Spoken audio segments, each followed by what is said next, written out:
اکثر مجھے میسج آتے ہیں کہ جی اللہ سے دوستی کیسے کرنی ہے, وہ کیسے پتہ چلے گا اللہ ہمارا دوست بن گیا. میں نے کہا اس کی کیا فکر ہے, اللہ تو سبھی کا دوست ہے, وہ تو سب کا ہر کا رب ہے, ہر کا رب ہے.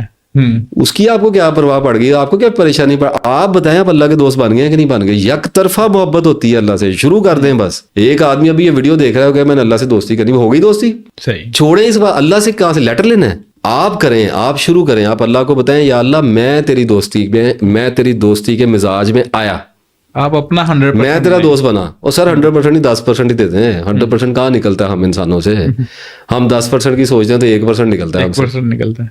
تو اتنا تو آدمی کرے. تو جب تسبیح کرنی شروع کریں گے, مسلسل کریں گے, تو آپ کو پتہ چلے گا کہ ایک زندگی ہے, اس کو گزارنا ہے, اور اس کے مسائل جو آنے ہیں, جو ہماری سمجھ میں آتا ہے اس کے حساب سے اس کا حل نکالنا ہے, اور ساتھ تسبیح کرنی ہے. جو بندہ طویل عرصہ یعنی کہ 2-3 سال تسبیح کر جاتا ہے نا, اس کی تسبیحات پاورفل ہو جاتی ہیں, گرو کر جاتی ہیں. یہ بات اب میں سمجھا نہیں سکتا, روحانی باتیں میں کرتا نہیں ہوں, لیکن آپ یوں سمجھیں کہ اگر ایک بندہ 3-4 تسبیحات روزانہ کر رہا ہے 3-4 سال سے, تو اس کے ارد گرد پلرز بن گئے ہوں گے نور کے. میری اپنی ایک فیلنگ ہے, اسے ان تسبیحات کا آسرا ہو جاتا ہے. کئی بلائیں ڈلتی ہیں سر, جب آپ 8-10 سال اللہ کی دوستی کے مزاج میں رہیں, خطائیں کرتے رہیں, آپ کا دماغ الٹتا رہے, آپ کی ترجیحات آگے پیچھے ہوتی رہیں, آپ پھر پلٹ کے آتے رہیں, کیفیات آپ سے چھین لی جائیں, لیکن آپ اللہ کو یاد ہی کرتے رہیں, تو اتنے عرصے کے بعد 2-3 سال 4 سال 5 سال کے بعد ایک مسلسل کیفیت پیدا ہوتی ہے. آپ شادی شدہ ہیں, ایسی آپ کے ذہن میں ایک مسلسل کیفیت ہے کہ میں شادی شدہ ہوں, آپ کا بچہ ہے, آپ کے ذہن میں مسلسل ایک کیفیت پیدا کر دی گئی ہے کہ آئی ایم اے فادر. یہ کیفیت ہے, یہ ایک نوئنگ ہے, یہ ایک انڈرسٹینڈنگ ہے, ایسی ہے, یہ ایک سینس آف انڈرسٹینڈنگ ہے کہ آئی ایم اے فادر. اسی طریقے سے میں اللہ تعالیٰ کے فضل سے تسبیح کرنے والا ہوں, یہ کیفیت پیدا ہوتی یہ ایک انڈرسٹینڈنگ ہے, یہ کیفیت بن جاتی ہے. آپ کو اس پہ مان ہو جاتا ہے, یہ مان آپ کے کام آتا ہے, یہ آپ کے آگے چلتا ہے, آپ کے پیچھے چلتا ہے, آپ کو پروٹیکٹ کرتا ہے. بلائیں تو آتی ہیں نا, بالکل ایسی, آزمائشیں تو آتی ہیں, ٹراما تو آتا ہے, فیئرس تو آتے ہیں, لیکن جب وہ بلا آپ کی طرف بڑھتی ہے, اور جب آپ سے چھین لیے جاتے ہیں وسائل, اور اسباب سے آپ کو تہی دامن کر دیا جاتا ہے, تو وہ کیفیت سب سے آگے ہو کے کہتی ہے کہ یا اللہ میں تیرا تسبیح کرنے والا ہوں. پھر اللہ آتا ہے, پھر معجزے بھی ہوتے ہیں, پھر ایسے ایسے کام ہونے شروع ہو جاتے ہیں جو آپ نہ کسی کو سمجھا سکیں, نہ کسی کو بتا سکیں. اب بولی جاؤں نا, کیا بتاؤں, وہ سمجھ میں نہیں آنے والے ہوتے ہیں. اللہ کر رہا ہوتا ہے, آپ کو پتا تو یہ کیسے ہو گیا, یہ کیا ہو گیا, وہ کیا ہو گیا, یہ والا کام کیسے ہو گیا, یہ میں پھنسے رہیں گے آپ کام کے اندر. ڈپریشن نہیں آنے دے گا یا اسلام ہو.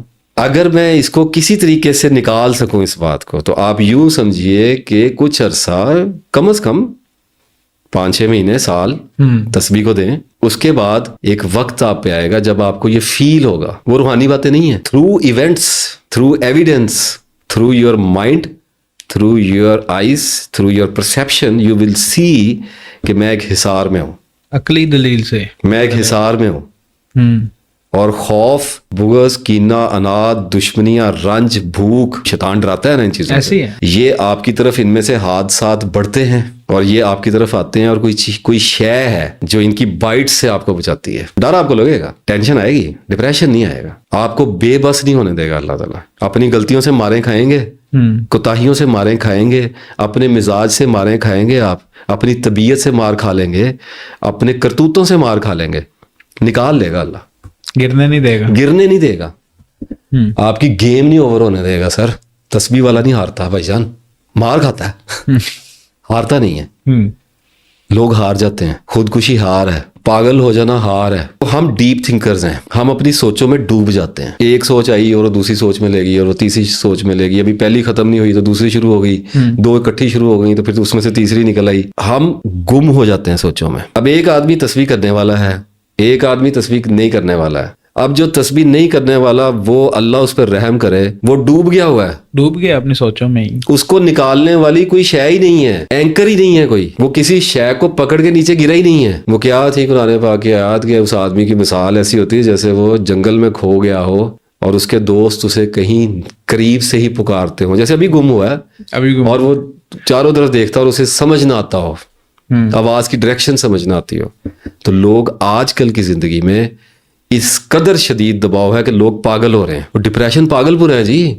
تو ایک بندہ بیٹھا یا اسلام یا اسلام یا اسلام یا اللہ یا رحمان یا رحیم وٹ ایور, وہ اس کے تھاٹ کے ساتھ اس کی زبان کے ذریعے لپٹ کے جا رہی ہے اس کی سوچ کے ساتھ. وہ اس کو ڈیپ ڈرل نہیں کرنے دے گی. ساری رات بول سکتا ہوں اس چیز پہ. ایک سادہ بات بتائی کہ آپ کو ایک خاص حد سے زیادہ ڈیپ تھنکنگ میں نہیں جانے دیتی تسبیح, اگر ہر وقت چل رہی ہے تو. فرمان یاد نہیں ہے آپ صلی اللہ علیہ وسلم نے جو جاری کیا کہ گنے ہوئے سانس ہیں اور ہر وہ سانس زندہ ہے. مفہوم اس کا یہ ہے جو اللہ کی یاد میں ہے, اور جو اللہ کی یاد میں نہیں ہے وہ سانس مردہ ہے, مرا ہوا ہے, سانس زندہ ہی نہیں ہے.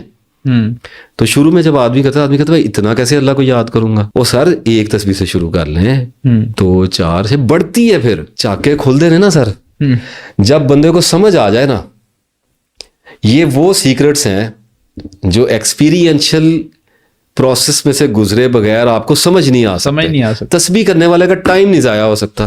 بیٹھ گئے ٹرین پہ, ٹرین کے انتظار میں بیٹھ گئے, اسٹیشن پہ بیٹھے ہوئے, ٹرین آئے گی 2 گھنٹے بعد, پاکستان ہے کسی ٹائم بھی آ سکتی ہے, دل کرے آ جائے, نہ دل کرے نہ آئے, آپ کیا کر لیں گے, کیا اکھاڑ لیں گے. اب ایک بندے کی چل رہی تسبیح, اسے پتا ہے میں نے اپنی 50 تسبیحوں میں سے پوری کرنی, اس کی تو لاٹری لگ گئی ہے, ٹائم مل گیا اسے, ٹائم ملا, دماغ نہیں سوچنا نا, وہ دوسرے کا بھی سوچی جا رہا ہے, اس کا بھی سوچی جا رہا ہے, وہ اپنی تسبیح کر رہا ہے. وہ بندہ کہاں کھڑا ہے اور تسبیح کے بغیر والا کہاں کھڑا ہے. تسبیح کے بغیر والے کا ٹائم جل رہا ہے, اس کے وقت کو آگ لگی ہوئی ہے. یہ ہمارے وقت کی مثال تو ایسی ہے کہ جیسے ایک بمب ہے اور اس کے فیتا لگا ہوا ہے اور اس کو آگ لگی ہے, وہ پھٹنے والا ہی ہے. ایسے ہی ہے نا ہمارا وقت. بالکل. اب ایک تسبیح والا ہے, اس کا ٹائم کہاں پہ ویسٹ ہو رہا ہے, کہیں پہ بھی نہیں. وہ تو تسبیح کر رہا ہے, وہ تسبیح کر رہا ہے. تسبیح سے زیادہ وقت کہاں لگایا جائے بھائی. تسبیح سے زیادہ کام کون سا ہے, اللہ کے ذکر سے زیادہ کام کون سا ہے کرنے والا, کوئی کام. وہ سب سے ضروری کام کر رہا ہے, اور اس ضروری کام کے اندر وہ اپنے سارے کام کر سکتا ہے. نہ وضو کی قید ہے, نہ سوچ کی قید ہے, نہ آنکھوں کی قید ہے, نہ کمروں میں بیٹھنے کی قید ہے, نہ مسجدوں میں جانے کی. آزاد ہو گئے آپ, عبادت جاری ہو گئی آپ کی, عبادت آپ کی چل گئی. سر فرشتوں کی عبادت دے دی انسان کو, اور کیا چاہیے تھا. نام ملتی نا تسبیح, ذکر اللہ کا نام ملتا تو میں دیکھتا وضو کیے بغیر, پاک ہوئے بغیر اللہ کا نام لینے کی ہمت کس میں ہے. ہم ناپاک ہیں, اس لیے ہمیں پاک ہونا پڑتا ہے. یہ ہماری بیسکس ہیں, آرگینزم ہے, باڈی ہے, تقاضے ہیں, کچھ نہیں کیا جا سکتا. اور کوئی ایک طرح کی ناپاکی ہے ہمارے اندر, زبان کی, آنکھ کی, کان کی, جسم کی, پتہ نہیں ذہن کی, سوچ کی, دل کی, پتہ نہیں کیا 1000 طرح کی تو ناپاکیاں ہمیں لپیٹ کے رکھتی ہیں. تو اللہ نے رحم کیا, پتا تھا کہ کس جیل میں پھینکنے لگاؤں اس کو, تو کہا کہ کچھ نہیں, تو بس تو فری ہے, یاد کر. اور لوگ نہیں کر رہے, اور میں حیران ہو جاتا ہوں کہ لوگ نہیں کر رہے. اس لیے جس نے اللہ کو پہچاننا ہے, جس نے اپنے آپ کو پہچاننا ہے, جس نے تصوف کو جاننا ہے, روحانیت میں جاننا ہے, بھاڑ میں جائیں, جس بھی چیز میں جانا ہے, تسبیح پکڑ لے. پہلے اللہ کا نام آیا, اسلام کا نام آیا, اللہ کی محبت کا نام آیا, اور اگر تسبیح نہ آئی تو کچھ بھی نہیں آیا, کچھ بھی نہیں آیا. سر یہ سرنڈر ہے. اس تسبیح کے علاوہ جتنی بھی آپ اس کا معجزہ دیکھیں کہ صرف سوچنے کی بات ہے, آبزرو کریں گے تو سارا کچھ نظر آنا شروع ہو جائے گا. اس تسبیح کے سوا جتنی بھی ریپیٹیشن ہے ہماری لائف میں, ہیبٹ فارمنگ ہے, وہ ہم ریپیٹ کرنا چاہ رہے ہیں, ہم کسی بھی چیز کو دہراتے ہیں, ہمیں عادت ہو جاتی ہے, وہ ساری ہمارے مائنڈ کو ڈل کرتی ہے جناب. تسبیح نہیں کرتی آپ کے مائنڈ کو ڈل. تو قصہ مختصر, بہت لمبی ہوگی ویڈیو. میں تسبیح کے اوپر ڈیمانڈ بھی بہت زیادہ تھی ویڈیو کی, اور میں ابھی بھی بولنا چاہ رہا ہوں مزید تسبیح کے اوپر, لیکن بات وہی ہے کہ پھر ریکمینڈڈ نہیں ہوتا اتنا زیادہ, لوگ ڈائجسٹ بھی نہیں کر سکتے. جو تسبیح کرے گا اس کو ڈپریشن نہیں آئے گا. واپس موضوع کو میں جہاں سے ٹوٹا تھا وہیں سے جوڑتا ہوں کہ ڈپریشن نہیں آئے گا, ٹینشن آئے گی, انگزائٹیوں میں رہ لے گا, ڈپریشن میں نہیں جائے گا, یعنی کہ پاگل نہیں ہوگا. اللہ آپ کو ہارنے نہیں دے گا, آپ کی عقل کو معاف نہیں ہونے دے گا, زائل نہیں ہونے دے گا, آپ کی عقل کو سلب نہیں کرے گا. وہ ہو جاتا ہے نا بوڑھے بابے 4 پہ لیٹے تھے, وہ نہیں ہونے دے گا آپ کو. اس سے زیادہ کھل کے کیا بتائیں. آپ گزرتے جائیں گے اور آپ نکلتے چلے جائیں گے. زندگی کی دوڑ سے شیطانوں کے ہاتھوں میں اچک نہیں لیا جائے گا, سیکیور رکھا جائے گا. ہاں باقی کام کرنا پڑے گا اپنے نفس کے اوپر. اگر پرائرٹیز ڈیفائن نہیں کرتا, اگر اپنے آپ کو ٹھیک کرنے کی کوشش جاری نہیں ہے, اپنی سی کوشش جو مقدور بھر اللہ تعالیٰ نے اس کو توفیق عطا فرمائی ہے, اس کے حساب سے اگر کوتاہی کرے گا تو پنشمنٹ تو آئے گی. وہ تو سسٹم ہے دنیا کا, ایکشن کا ری ایکشن ہے. اللہ کی فطرت میں, اللہ کے کلمات میں تو تبدیلی ہے ہی نہیں ہے. بالکل, دنیا تو رولز پہ چلتی ہے نا, وہ آئے گی. لیکن ایک راز یہ ہے کہ بچا لیا جائے گا, بچا لیا جائے گا, لیکن یہ اچھی خبر نہیں ہے, مار بہت پڑ جائے گی اس سارے چکر میں, ٹائم بھی لگ جائے گا. ٹائم بھی لگ جائے گا. تو کیا ہے, محنت تو کرنی چاہیے, تسبیح کے ساتھ محنت کو زیادہ کر دینا چاہیے. ایک آدمی یہ سمجھتا ہے کہ اس نے اگر دن میں 50 تسبیحیں شروع کر دی ہیں تو یہ روحانیت ہے, یہ کچھ بھی نہیں ہے. اللہ کو یاد کر رہا ہے, محبت کر رہا ہے, روحانیت تصوف کہاں سے آ گیا اس میں؟ تزکیہ تو کرنا پڑے گا, نفس کے اوپر تو کام کرنا ہی پڑے گا, علم حاصل کرنا پڑے گا, اپنی پہچان کرنی پڑے گی, دھکے کھانے پڑیں گے, رونا پڑے گا, غور کرنا پڑے گا, ساتھ میں تسبیح چلے گی.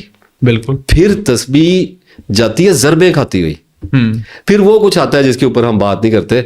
بہرحال جتنی جس سے ہو سکے اتنی تسبیح کرنی چاہیے. آپ یقین کریں کہ میرا رکنے کو دل نہیں چاہ رہا. مسئلہ یہ ہے کہ وہ پھر بات آ جاتی ہے, اس لیے اس بات کو یہیں پہ ختم کرتے ہیں. کبھی اللہ تعالیٰ نے توفیق دی, فلو اصل میں نہیں آتا دوبارہ. اچھا, آپ کوئی تسبیح ریکمینڈ کرتے ہیں کہ لوگوں کو کون سی تسبیح کرنی چاہیے؟ نہیں, وہی بات آ گئی نا.